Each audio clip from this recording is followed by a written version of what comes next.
10 things you can do to help conserve water. Switch from using bottled water to using the municipal water supply. Bottled water is not any safer than tap water.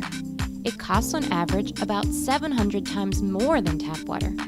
And every year, bottled water uses approximately 200 billion plastic and glass bottles. Compared to tap water, it uses more energy in bottle manufacturing and long-distance transportation. And if you don't like the taste of your tap water, then use a water filter. Conserve your local water supply by keeping your trash out of it. Proper waste disposal helps keep your local water supply clear and your waste management system, such as sewers and septic tanks, working properly. Using a front-loading washing machine saves 16,000 liters of water per household annually. When purchasing a new washing machine, choose one with a 4-star energy rating or above. Reducing your shower time to 4 minutes saves you up to 13,800 liters of water per year. Exchange your old shower head for a new one with a more water-efficient design. Adding a glass or plastic container to your toilet tank can save you 5 to 10 gallons of water per person per day. Turning the water off while you brush your teeth saves over 2 gallons of water a minute. Dispose of chemicals properly at a hazardous waste drop-off center. Don't pour chemicals on the ground, into the sewer, or down the drain. Avoid using pesticides or herbicides in your yard and garden. The chemicals can contaminate groundwater and streams and can also hurt kids and pets. Avoid watering your garden in the hottest hours of the day when water evaporation is at its highest. Mulching your garden can cut water evaporation an additional 70%.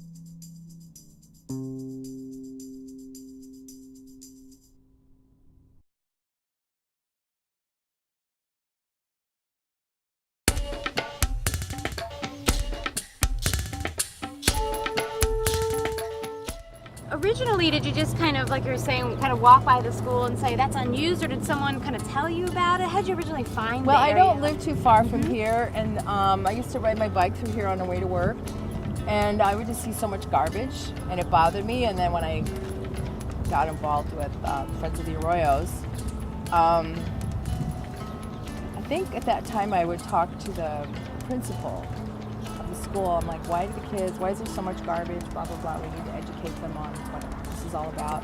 And then it seems like after that, then I got a notice about this possibility of funds. We'll just talk to the school board, and they're like, as long as we don't have to spend any money for you to do this, and we don't have to do any additional maintenance, then go ahead. Wow. So anyway, they approved it, so I worked with them on it. But it was just because I saw there was a need. There wasn't a place for the kids to sit. They needed garbage cans, they needed some picnic areas, and and it was supposed to be something good for the watershed. And so I thought, well, it should be native plants. Desert stuff works out here because we only get like 12 inches of rain a year, I think. It's pretty hot and dry out here. The design intent was that we were trying to show the dominant natural plant communities of this valley and their hills. So that's why we have the riparian grassland meadow.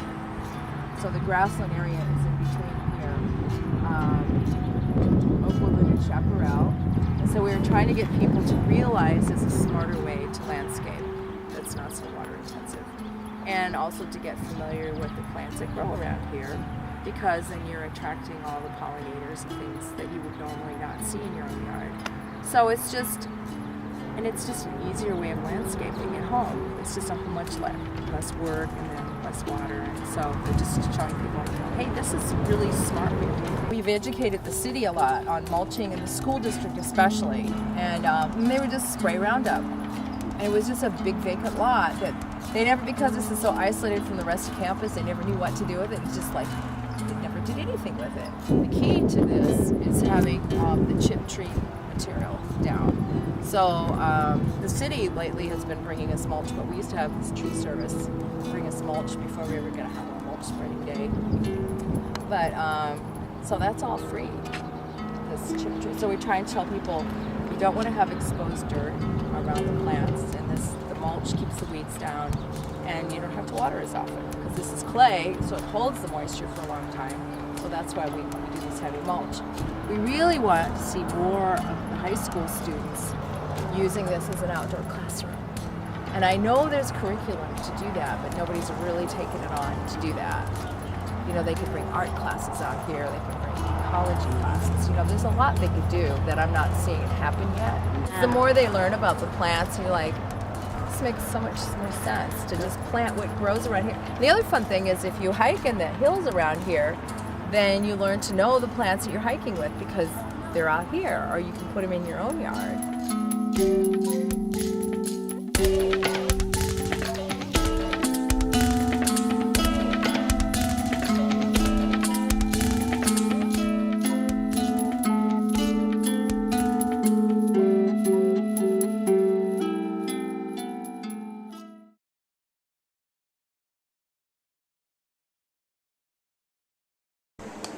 Hello, Fred Bruins here. I just want to show you a way to save some money on dishwater, especially hot water. As you can see, I have just an average amount of dishes here.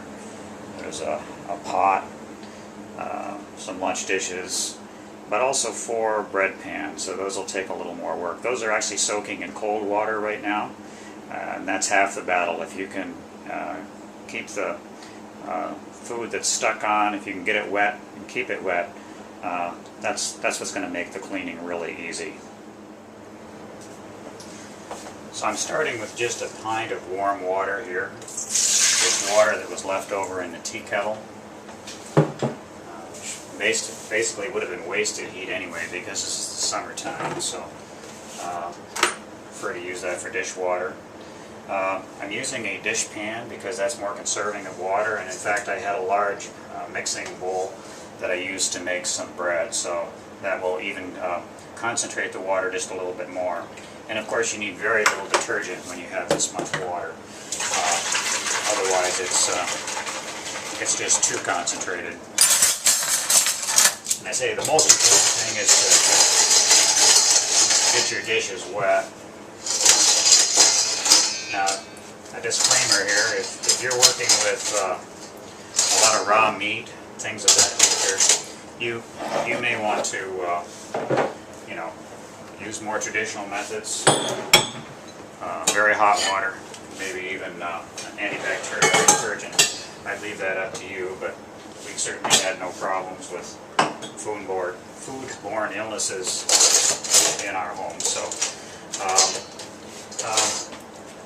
no rocket science here, just a matter of getting each item wet.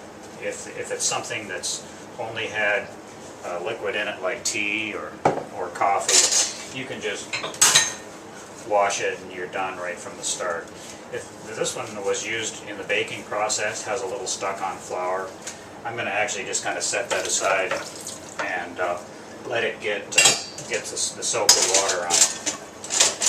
This process can take just a little longer because obviously you can't submerge your dishes in a big pot of, or pan of water.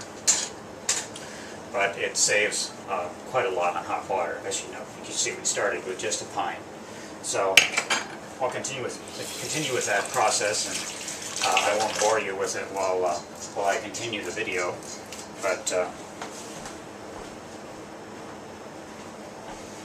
dry my hands here, turn off the camera, and I'll be ready.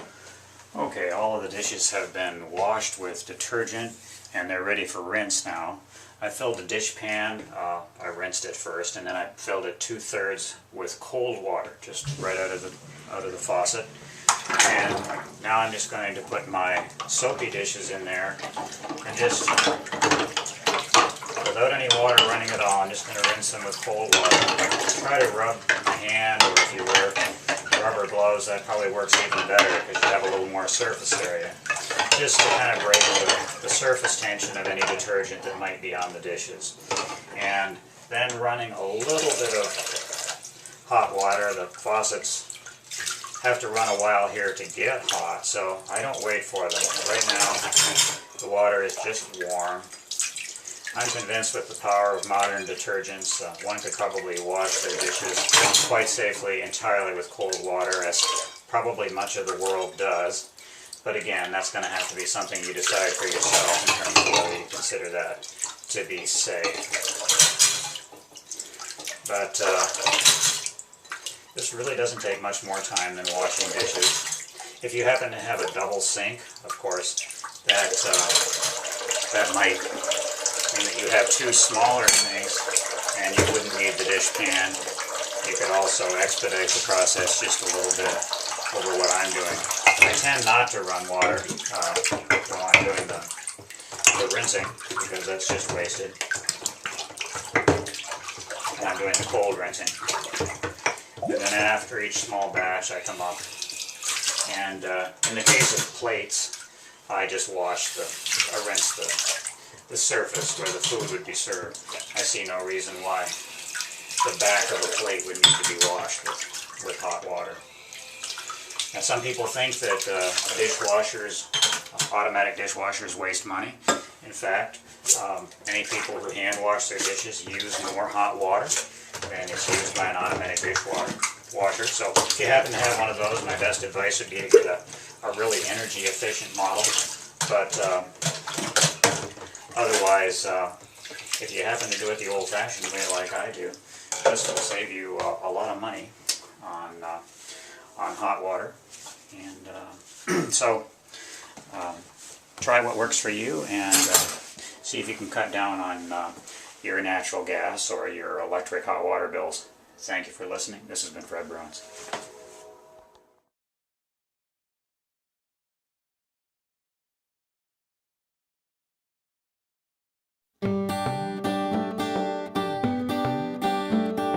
While we usually look at removing snow as a chore, a task that we'd rather not do and we want to get done fast, when we remove snow, we should really think about our yards and gardens.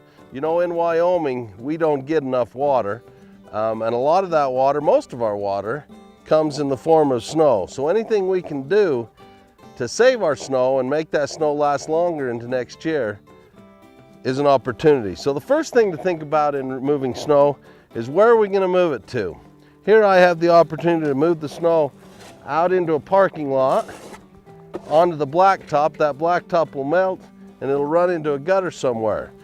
I also have the opportunity to throw it into this bed where I can do several things with it. I can put it around some bushes.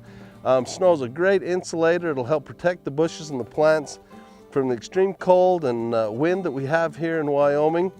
But what's best about that is it'll actually melt, it'll go into our soils, it'll be here longer for us to utilize. Something to think about is, if sometimes we put ice melt out, we want to be careful not to shovel that salt into our lawns and our gardens and our beds. So remember, when we're removing snow, we can always think about where we're putting that snow and how do we get it into the soil so we can keep it around longer. This is Hudson Hill, University of Wyoming Extension. You're watching From the Ground Up.